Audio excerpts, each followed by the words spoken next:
বাংলাদেশের বিভিন্ন প্রান্ত থেকে আজকের এই মহৎ সম্মেলনে আগত প্রতিটি মুসলমানকে আমার হৃদয় নির্মল ভালোবাসা, শুভেচ্ছা এবং অভিনন্দন। সম্মানিত সুধী, দুটি বিষয় প্রথমে আছে। একদিকে বিতর্কিত নারী সমস্যা কমিশন করে আমাদের অনুভূতিটা আঘাত দেওয়া হচ্ছে, আরেকদিকে মানবিক পরিবারের সিদ্ধান্ত নিয়ে স্বাধীনতার উপর আঘাত দেওয়া হচ্ছে। আমার মনে হয় বিতর্কিত নারী কমিশন করে আমাদের দৃষ্টি রেখে বর্তমানে মার্কিন যুক্তরাষ্ট্রের সাথে বাংলাদেশের স্বাধীনতা বিক্রির সহবাদী হচ্ছে কিনা সেটাও দেখতে হবে। ইসলাম বাংলাদেশ শুধু দাবি করবে না, সকল মাসলাকের মানুষের পূর্ণ সমর্থন হেফাজতের প্রতি আছে। তার হেফাজত হচ্ছে বাংলাদেশে সর্ববৃহৎ ইসলামী অরাজনৈতিক সংগঠন।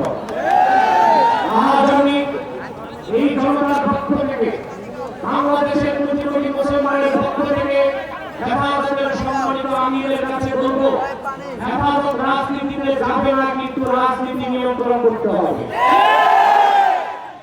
53 বছরের ইতিহাস আমাদের বলছিল, আর আমরা 2 মাসে আর মাদ্রাসা ছাত্রদের পবিত্র রক্তে পা রেখে তারা ক্ষমতায় যায়, আর ক্ষমতায় যে ইসলাম ও মুসলমানকে চ্যালেঞ্জ করে।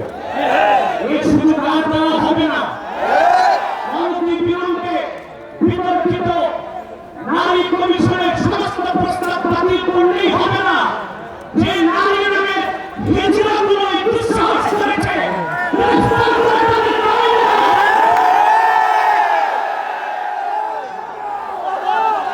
আরেকটি বিষয় হচ্ছে ডক্টর ইউনূসকে বক্তব্য পরিষ্কার করতে হবে। 16 বছর ভারতের আধিপত্যবাদের বিরুদ্ধে আমরা রক্ত দিয়েছি। সর্বপ্রথম সকল প্রকার ছেলে কুফর, রামবান নাস্তিক আর ভারতীয় আধিপত্যবাদ ও ফ্যাসিবাদের বিরুদ্ধে রক্ত উৎসর্গ করেছে শাপলা চত্বরে হেফাজতের আলেম ওলামা কর্মীরা। সেই আন্দোলনের আগুন দিতে 5 আগস্ট ছাত্র জনতা আগুন ধরিয়েছে। শুধু অতএব আলেম ওলামাকে বাদ দিয়ে কোনো সিদ্ধান্ত মেনে নেওয়া হবে না। ডক্টর ইউনূস সাহেব পরিষ্কার করুন, মানবিক পরিবারের নামে বাংলাদেশকে হিন্দু ফ্যাসিবাদী অঞ্চলে দুর্গের দিকে ফেলে দিবেন না। আমরা ভারতকে শাস্তি করেছি, যদি আপনার দিকে উপর থেকে কেউ আগ্রাসন করতে আসে, বাংলাদেশের প্রত্যেকটি মাদ্রাসা একটা ক্যান্টনমেন্ট হবে। মাদ্রাসা ছাত্ররা দেশ রক্ষা করতে হবে। আমার দেশের সবুজ রং পতাকা থেকে চক্রদের রাজ্য মুক্ত করা হবে।